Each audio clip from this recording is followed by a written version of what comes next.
¿Cómo están, hermanos? Buenos días. Día de frío. Bien contestado, Andrés.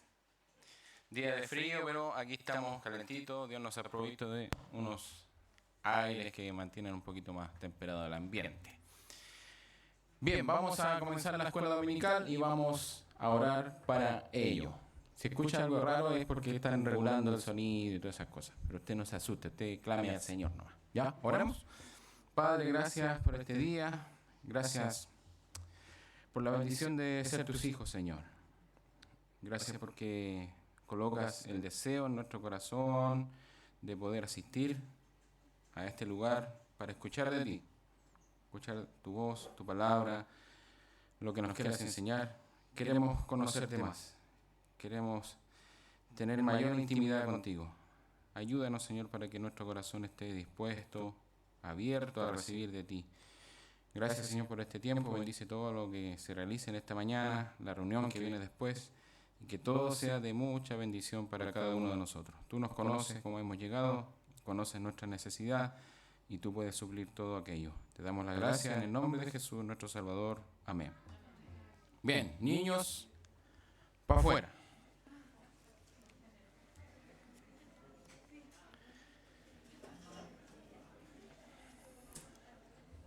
¿Le bajo?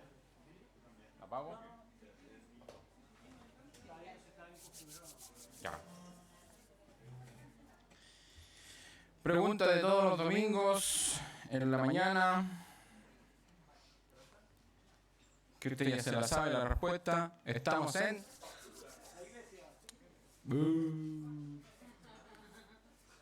Ahora que los hermanos no escuchan esa respuesta. Deberíamos tener un micrófono inalámbrico para tener a los hermanos ahí con la respuesta, algún versículo que puedan leer y todo eso. Bien, entonces estamos en Lucas, capítulo 22. ¿Qué vimos la semana pasada, brevemente? ¿El arresto? La negación. Pero está bien que diga el arresto porque está todo dentro del mismo capítulo y todo está ocurriendo ahora. Pero como sabemos, ¿cuántos evangelios son? ¿Quién dijo? Ariel levantó su dedito, cuatro dedos. Y la Iris dijo 4. ¿Los pueden nombrar? Rápidamente.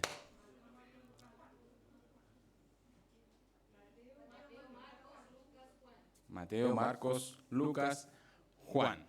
Exactamente. Entonces tenemos 4 evangelios, 4 visiones diferentes del acontecimiento que está ocurriendo.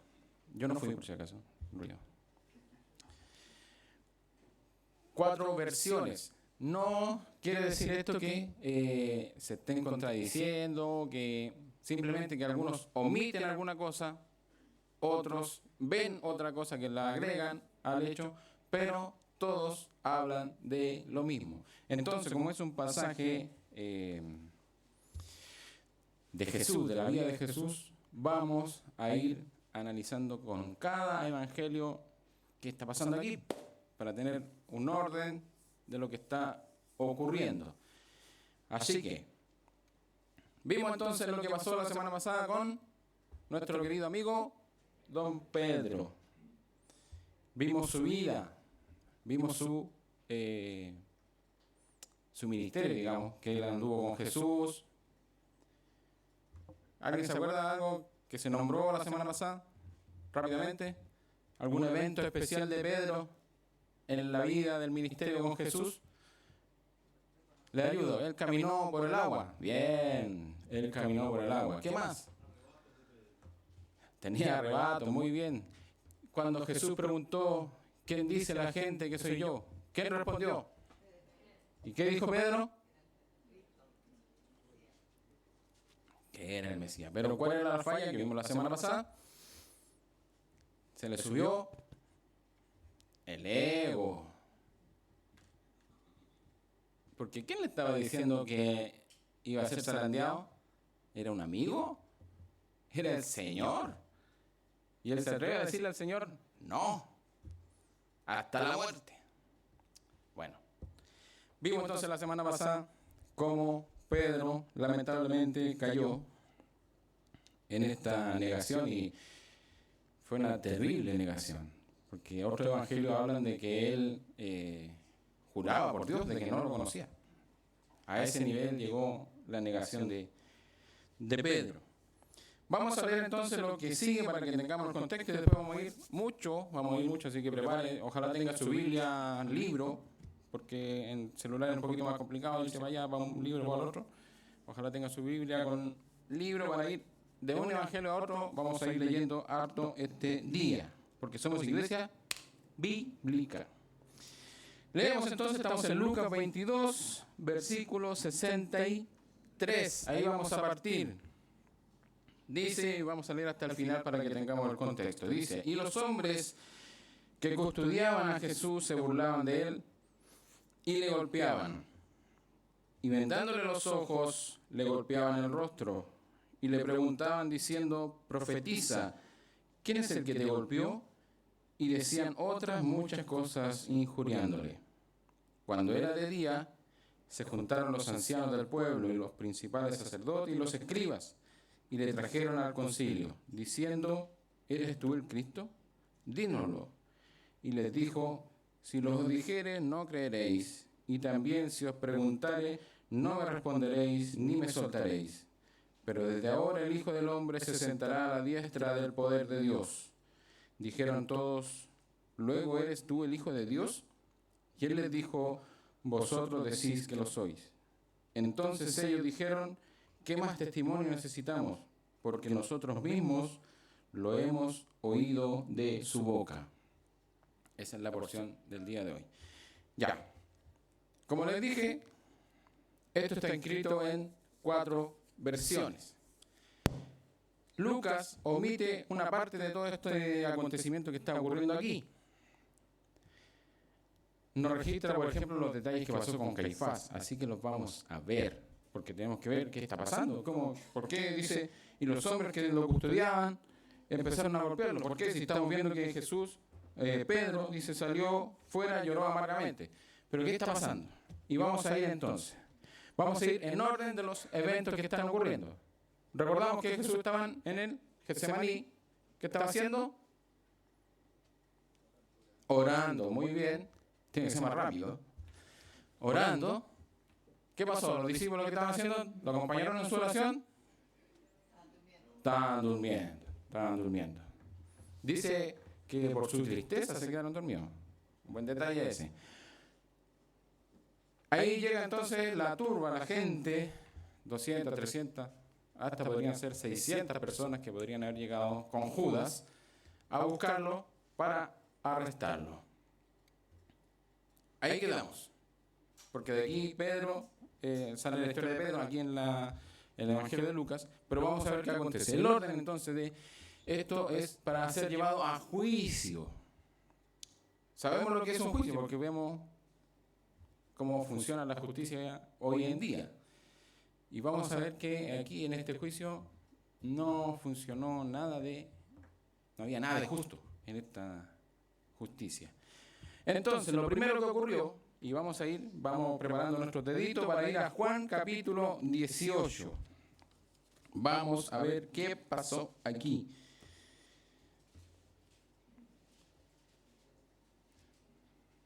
Para ir viendo los detalles. ¿Qué ocurrió primero? Dice, lo primero que ocurrió fue que Jesús fue llevado a la casa de Anás. ¿Quién es Anás? ¿Se acuerda? Versículo 12, perdón. Ya, pero ¿quién era Anás? El suegro de... Exactamente. Era el ex sumo sacerdote, pero recordemos que él también movía sus hilitos. Era el de la mafia del templo, ¿recuerda? Era el que hacía los cambios de moneda, ¿se acuerda? Porque no podían recibir monedas que no fueran las del templo, hacía el cambio de moneda, engañaba a la gente, hacían venta de animales. ¿Sabemos esa parte? ¿Sí? Ya, a ese Anás va ahí. Vamos a ver qué dice aquí Juan capítulo 18, versículo 12, dice: entonces la compañía de soldados, el tribuno y los alguaciles de los judíos, ¿ve que era esta gente? Prendieron a Jesús y le ataron. Y le llevaron primeramente, ¿dónde? A Anás, porque era suegro de Caifás, que era sumo sacerdote aquel año. Era Caifás el que había dado el consejo a los judíos de que convenía que un solo hombre muriese por el pueblo. ¿Se acuerdan que vimos también esa parte? Que él había dicho, nos conviene que uno muera, a que todo se pierda aquí. Si se fija en la misma historia de Juan, ahí empieza Juan a contar la historia de Pedro, que él estaba ahí en el patio de Anás. Pero vamos a ver qué pasa con Anás en el versículo 19. Versículo 19 dice: y el sumo sacerdote, recordemos que Anás tenía sangre en el ojo con Jesús. Él era el único que estaba deseoso de eliminarlo. Así que aquí se está como aguantando su gana. Pero vamos a ver todo esto que está sucediendo aquí. Dice: el sumo sacerdote preguntó a Jesús acerca de sus discípulos y de su doctrina. ¿Él sabía eso? Vieron al pastor que movía la cabeza. Sí, él sabía eso. Él sabía su doctrina, él sabía de sus discípulos, sabía todo, que andaba buscando oportunidad, entonces mandaba gente, lo espiaba. Él sabía todo eso. ¿Para qué era esa pregunta? Sigamos leyendo. Dice: Jesús le respondió: yo públicamente he hablado al mundo. Siempre he enseñado en la sinagoga y en el templo, donde se reúnen todos los judíos, y nada he hablado en oculto. ¿Por qué me preguntas a mí? Pregunta a los que han oído que les haya yo hablado. He aquí, ellos saben lo que yo he dicho. Cuando Jesús hubo dicho esto, ¿qué pasó? Uno de los alguaciles que estaba allí le dio una bofetada diciendo: ¿así respondes al sumo sacerdote? Jesús le respondió: si he hablado mal, testifica en qué está el mal. Y si bien, ¿por qué me golpeas? Anás entonces le envió atado a Caifás, el sumo sacerdote.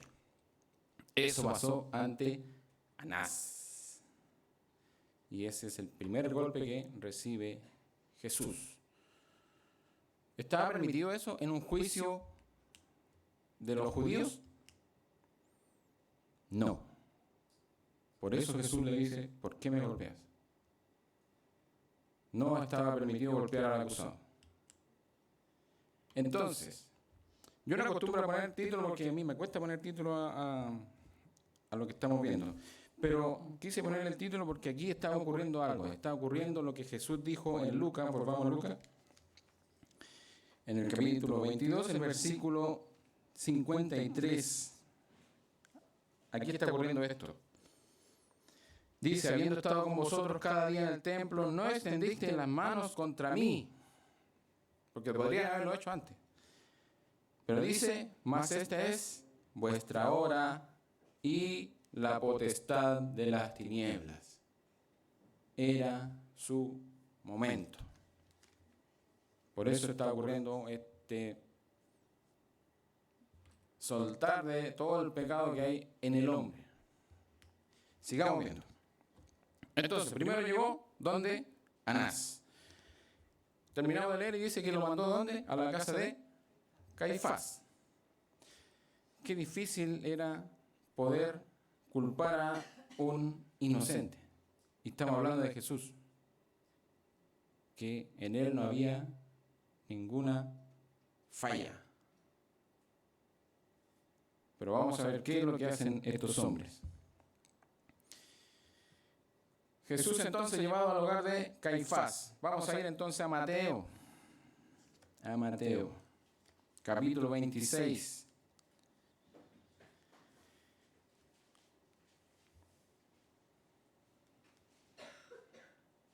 Entonces, mientras estaba en Anás, Caifás estaba reuniendo a toda su gente para recibir luego a Jesús. Vamos a ver qué aconteció aquí. Dice: los que prendieron a... ¿dije versículo? No, 57, perdón. 57. Mateo 26, 57.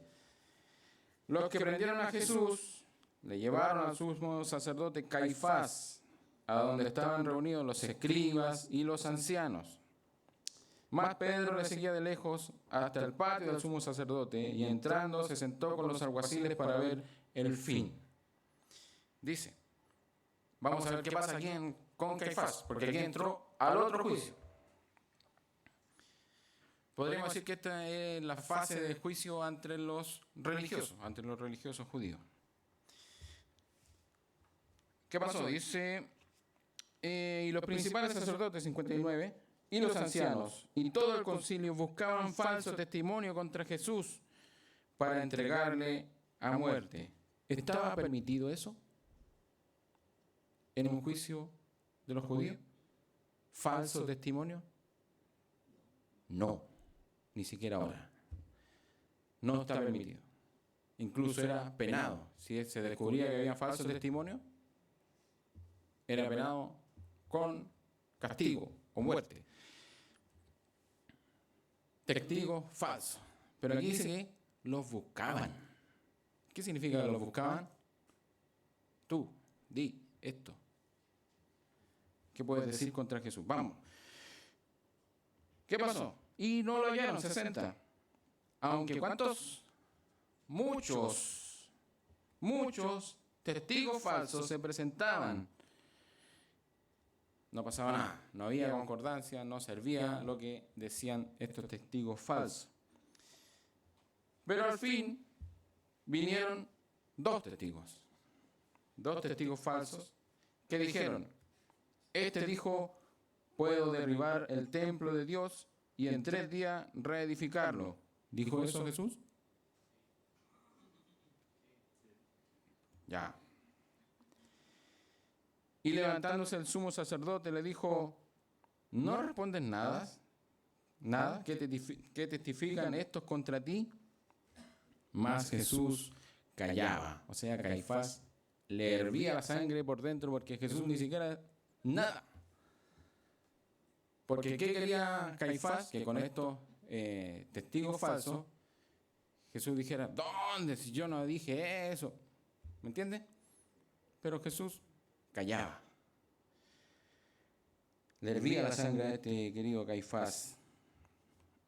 Dice, más Jesús callaba. Entonces el sumo sacerdote le dijo, se le ocurrió, le llegó la brillantez a su cerebro y dice, te conjuro por el Dios viviente que nos digas si eres tú el Cristo, el Hijo de Dios. Y claro que Jesús, si le está diciendo te conjuro, él iba a responder con la verdad. Dice, Jesús le dijo, tú lo has dicho, y además os digo que desde ahora veréis al Hijo del Hombre sentado a la diestra del poder de Dios y viniendo en las nubes del cielo. Y aquí empieza una obra de teatro pero perfecta del sumo sacerdote. Y dice entonces el sumo sacerdote, indignado, porque está ofendiendo a Dios, rasgó sus vestiduras diciendo, ha blasfemado, ¿qué más necesidad tenemos de testigos? Y aquí ahora mismo habéis oído su blasfemia. ¿Qué os parece? Y respondieron ellos, y dijeron, es reo de muerte. ¿Está funcionando bien este juicio? No.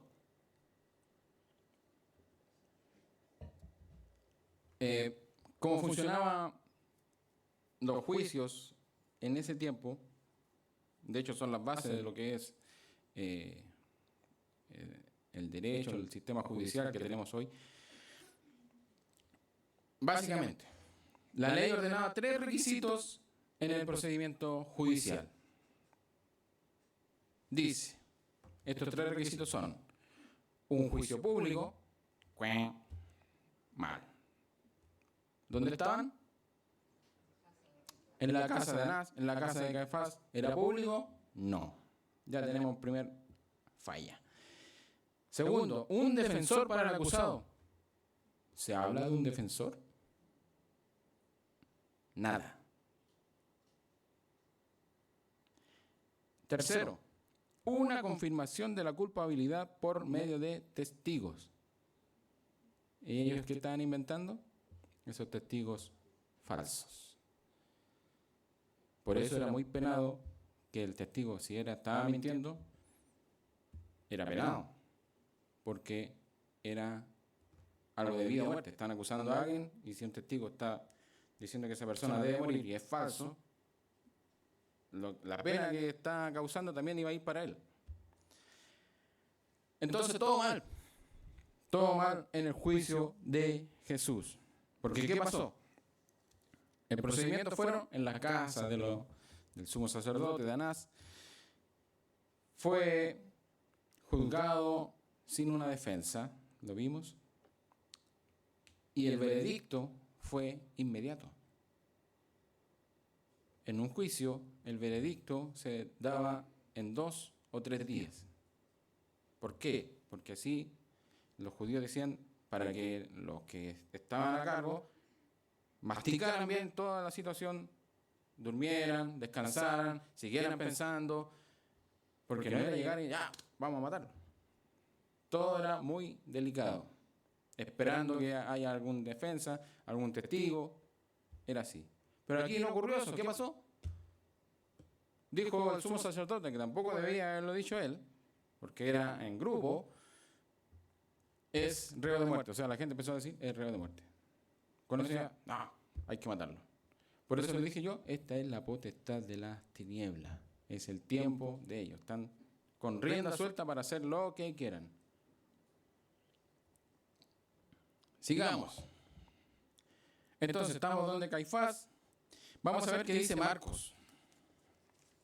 Marcos capítulo 14. Versículos 53.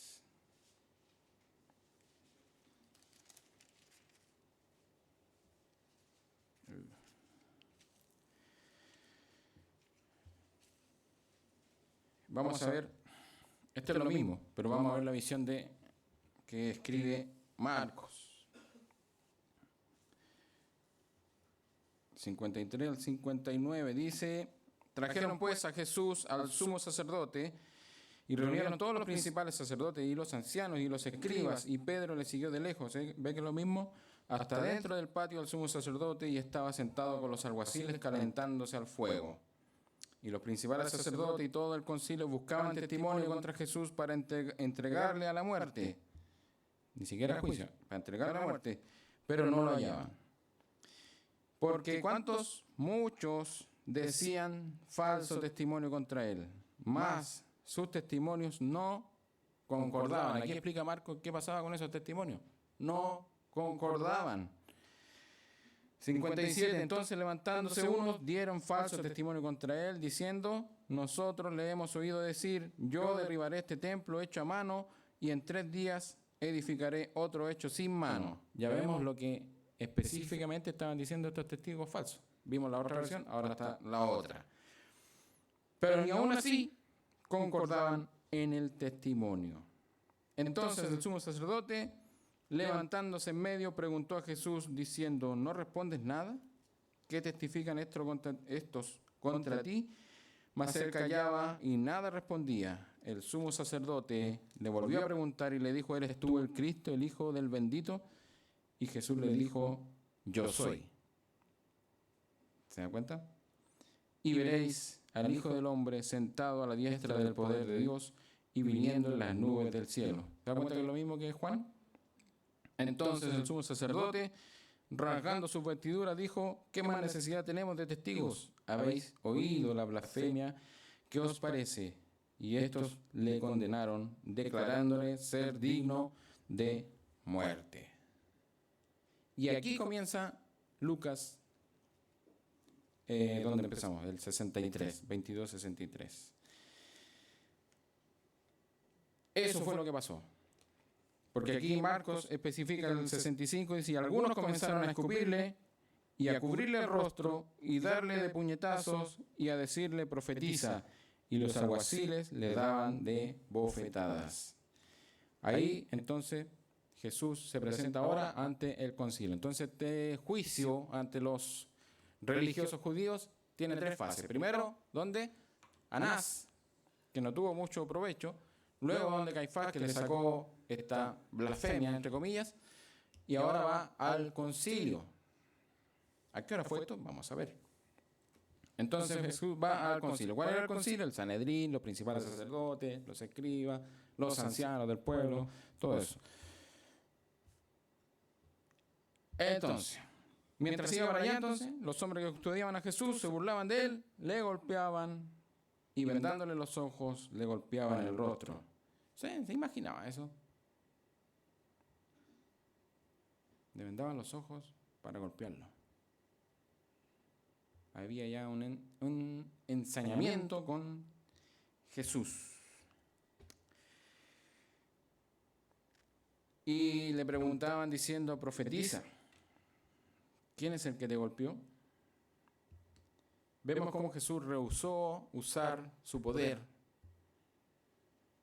porque él podía conocer exactamente quién le golpeó, conocer la intimidad de esa persona que lo golpeó hasta lo más profundo y hacer lo que quisiera con él. Pero él rehusó usar ese poder porque es el tiempo, la potestad de las tinieblas. Vamos, dice 66, cuando era de día, entonces todo esto ocurrió ¿cuándo? En la noche. Madrugando los amigos judíos. Necesitaban madrugar. Nada de servicio público, nada con la gente, solo ellos. Cuando era de día, se juntaron los ancianos del pueblo, los principales sacerdotes, estoy en Lucas 22:66, y los escribas, y le trajeron al concilio diciendo, ¿eres tú el Cristo? Dínoslo. Y aquí volvemos entonces, ya tenían algunos la respuesta que había dado ante Caifás, ahora estaba ante el concilio, porque ellos querían hacerlo un poquito más formal el asunto. Para que no digan, no, esto lo hicimos de noche, no, ya estamos en la mañana, estamos todos reunidos, estamos en un concilio, ya un poquito más formal y para que quede anotado que esto está ocurriendo. Aún así, hubieron faltas judiciales que son la base, lo que vimos. ¿Eres tú el Cristo? Dínoslo.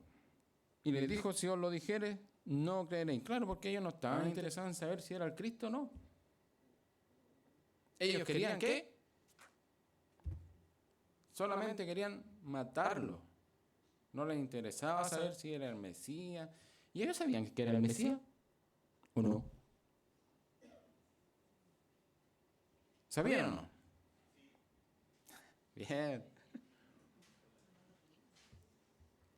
Recordemos que a veces lo enviaban y decían, no hemos oído a nadie hablar así. Los milagros que hace. Recordemos a Nicodemo, que también tenía sus dudas. Entonces, ellos no podían negarlo. ¿Qué pasó? Dice, y también si preguntares, no me responderéis, ni me soltaréis. Pero desde ahora, iba a decir lo mismo que dijo antes, el Hijo del Hombre se sentará a la diestra del poder de Dios. Dijeron todos, ¿luego eres tú el Hijo de Dios? Y les dijo, vosotros decís que lo soy. Entonces ellos dijeron, ¿qué más testimonio necesitamos? Porque nosotros mismos le hemos oído de su boca. O sea, esa era la llave para la muerte de Jesús. ¿Dónde sale esto que dice Jesús? Pero desde ahora, el Hijo del Hombre se sentará a la diestra del poder de Dios. ¿Había escuchado algún versículo parecido a este? ¿Sí o no? ¿Sí? Salmo 110. Vamos a ver.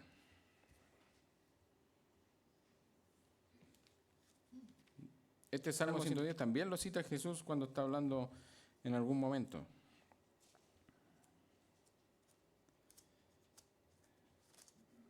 Siempre se me pierde el Salmo. Aquí está. Salmo, ¿qué hora es?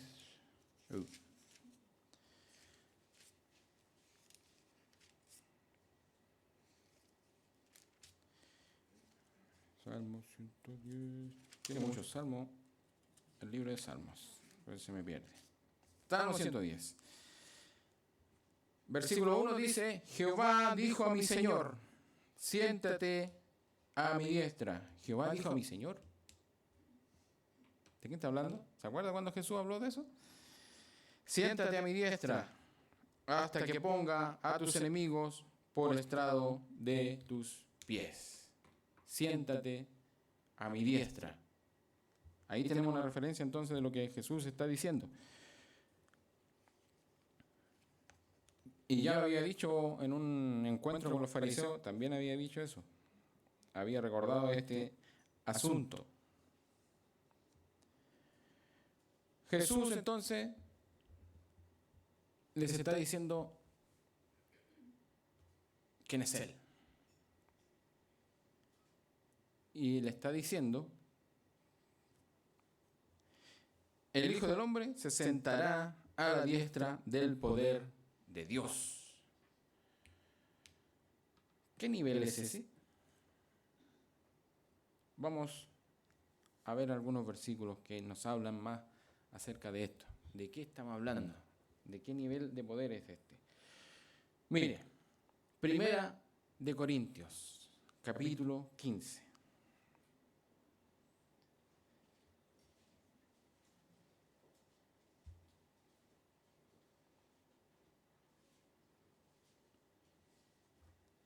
Primero de Corintios 15.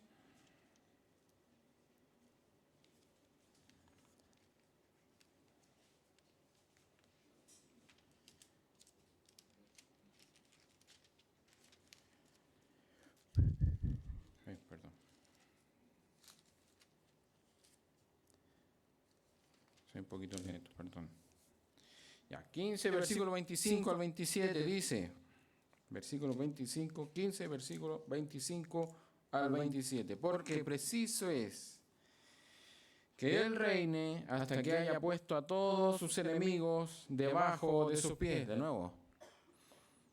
Y el postrer enemigo que será destruido es la muerte, porque todas las cosas las sujetó debajo de sus pies. ¿Cuántas cosas? Todas las cosas. Y cuando dice que todas las cosas han sido sujetadas a Él, claramente se exceptúa a aquel que sujetó a Él todas las cosas. Obvio. Pero luego que todas las cosas le estén sujetas, entonces también el Hijo mismo se sujetará al que le sujetó a Él todas las cosas, para que Dios sea todo en todos. Ese nivel de poder estamos hablando. ¿Y en qué nos afecta a nosotros como iglesia? Último versículo para que no se me impaciente. Efesios. Ese sí que me cuesta encontrarlo. Efesios capítulo 1. Lo tenía ayer, pero no lo marqué. Siempre se me pierde. Efesios capítulo 1.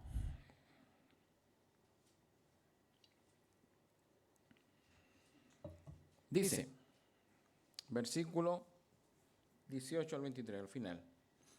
18 al 23. Dice el 18, alumbrando los ojos de vuestro entendimiento, para que sepáis, ¿qué cosa? ¿Cuál es la esperanza al que Él os ha llamado? ¿Y cuáles, qué cosa? Las riquezas de la gloria de su herencia en los santos. Herencia en los santos. ¿Quiénes son los santos? ¿Y cuál? La supereminente grandeza de su poder para con nosotros los que creemos. ¿Quiénes son los que creen? Según la operación del poder de su fuerza. Voy leyendo lentito para que vamos captando la idea de este poder, de lo que está diciendo Jesús acá en el concilio, la cual operó en Cristo, haciendo ¿qué? Resucitándole de los muertos. Ese es poco poder o harto poder.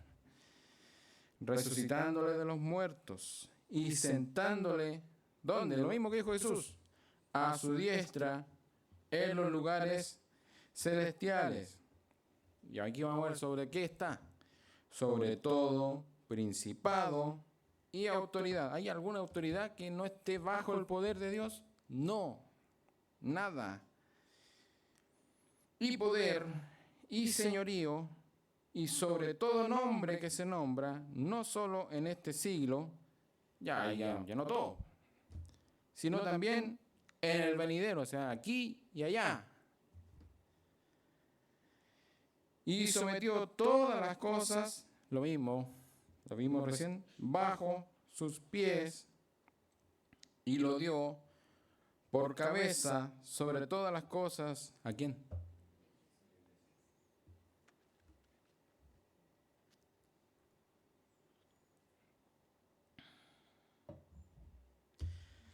A la iglesia.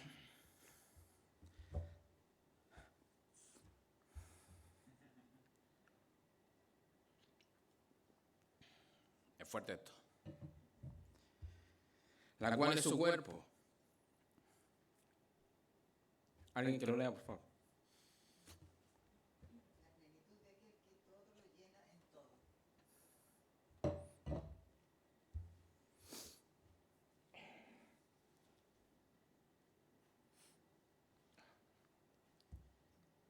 Perdón. Es grande esto. Lo que es Jesús y lo que está diciendo ahí no es algo, una frase al aire. Él tiene el poder. Todo el poder. Y es la cabeza de la iglesia. Nosotros somos su cuerpo. Él nos llena. ¿Qué nivel nos llena? Él. Y a veces menospreciamos el estar en una iglesia, el ser parte del cuerpo. Lo miramos en menos. ¿Pero de qué estamos hablando? De los poderes que están aquí, de los que están allá. Él es superior. Y su iglesia está con Él. Él es la cabeza del cuerpo de Cristo. Él es. Y eso está diciendo acá al concilio. Ellos no lo oyeron. Cuando digo no lo oyeron, no lo entendieron. No lo vieron. Porque es la potestad de las tinieblas. Es el tiempo de ellos. Dios, recordemos que aquí está Dios planeando todo esto, usando la maldad de los hombres para salvarnos a nosotros. Porque este sacrificio que va a hacer Jesús, ¿de qué habla la Biblia? No sé cuánto tiempo me queda. 4 minutos. ¿De qué habla la Biblia? ¿Cuál es la centralidad de todo el mensaje que Dios nos da en la Biblia? Jesús y su salvación. Él nos salva por medio de Cristo. No alcanzamos a ver el nivel de pecado porque somos pecadores. Pero aquí estamos viendo cómo el pecado actúa, a qué nivel el hombre puede llegar para obtener sus propios beneficios. Se saltan leyes principales, un servicio, un juicio debe ser público. No, hagámoslo así. Como nosotros queramos. Y esto muestra la esencia del hombre. Dios es el enemigo del hombre, así lo ve el hombre. Y este es el momento en que el hombre se ensaña contra Dios, porque es Jesús, es Dios. Eso es lo que haría el hombre, y lo estamos viendo, así lo hace cuando está con Dios frente a él. Ese es el trato que tiene el hombre con Dios. ¿Qué lo va a hacer? Le va a pegar, lo va a bofetear, lo va a humillar, lo va a escarnecer, se va a burlar de él, porque no quiere a Dios. El hombre no quiere a Dios, no lo busca. No hay nadie que busque a Dios. Ayer lo vimos en matrimonio. No hay nadie que busque a Dios. Y peor que eso, odiamos a Dios. Pero Cristo cambia esto. Cristo cambia esa naturalidad que tenemos. Nacemos pecadores. Nacemos odiando a Dios. Pero Cristo lo puede cambiar. ¿Cómo lo cambia? Transformando tu vida. Cuando hay arrepentimiento, cuando hay un cambio de mente, cuando hay reconocimiento de pecado, reconocimiento de que mi vida ofende al Señor. Si nosotros hubiéramos estado ahí en ese concilio, créame, que también habríamos estado ahí buscando cómo llevar a la muerte a Jesús. Eso hubiéramos hecho nosotros. Claro, nosotros decimos, pero ¿cómo ellos? El Señor. Eso habríamos hecho nosotros mismos. Ayer veíamos, no sabemos a qué nivel el hombre puede llegar a la maldad. Vemos noticias, ¿cómo esta persona pudo hacer esto? Puede hacer eso y más, lo estamos viendo ahora. Puede hacer eso y más. Ofender al mismo Hijo de Dios en su cara. Escupirlo, ¿qué significaba escupirlo? El mayor menosprecio que el hombre puede tener hacia alguien. Demostrando lo que es el hombre, la esencia del hombre. Yo aborrezco a Dios. Pero Cristo va a intervenir. Por eso Él tiene el poder. Por eso Él tiene el poder. Porque Él puede cambiar esto. Él puede hacernos nuevas criaturas.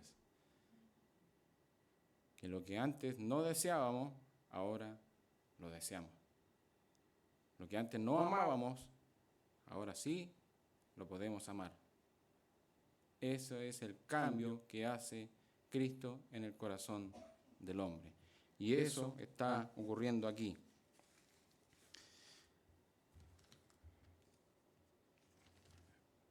Pensé que iba a ser más corto, pero se nos alargó.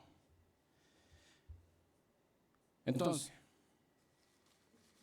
estamos viendo estos juicios, 3 fases, para que no lo olvidemos. Primero, Anás, luego Caifás y luego el concilio. ¿Cómo se llama cuando? Tráiler de la siguiente semana. Vienen 3 juicios más. 3, ¿cómo 3? ¿Ante quién? ¿Alguien sabe? Pilato. ¿Qué más? Pilato. Y Pilato dice, envíelo a Herodes.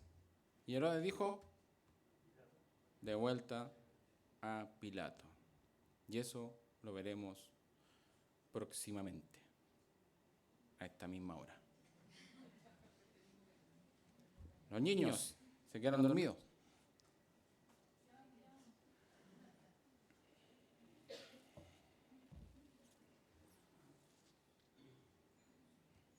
Preguntas. ¿Qué está el pastor ahí? En el Evangelio de Marcos me pareció extraño que es el único que no dice ustedes mismos lo han dicho, sino que dice yo soy. Buen punto. Pero en esencia quiere decir lo mismo. Cuando dice ustedes mismos lo han dicho es como reconociendo sí, yo soy. Exactamente. Él no lo negó. Él no dijo, no, yo no soy. Él lo afirmó con firmeza. ¿Alguna otra pregunta? ¿No? ¿Comentario? ¿Sí? ¿Estamos bien? Ya. Los niños, ¿cómo lo fue? Excelente. Vamos a orar entonces para dar gracias al Señor y vamos a ir a compartir entonces algo para comer. Te damos las gracias, Padre, por tu palabra, por tu amor, por tu poder, Señor. Es maravilloso saber cómo obras en la vida del hombre que en esencia te odia. Pero gracias porque tú cambias eso. Y hoy te podemos amar, hoy te podemos servir. Señor, permite que haya siempre gratitud en nuestra vida, en nuestro corazón, por lo que tú eres y por lo que tú haces en cada uno de nosotros. Gracias por tu palabra, gracias por la enseñanza. Grábala en nuestro corazón. Te damos la gracia y te pedimos esto en el nombre de Cristo, nuestro Salvador. Amén.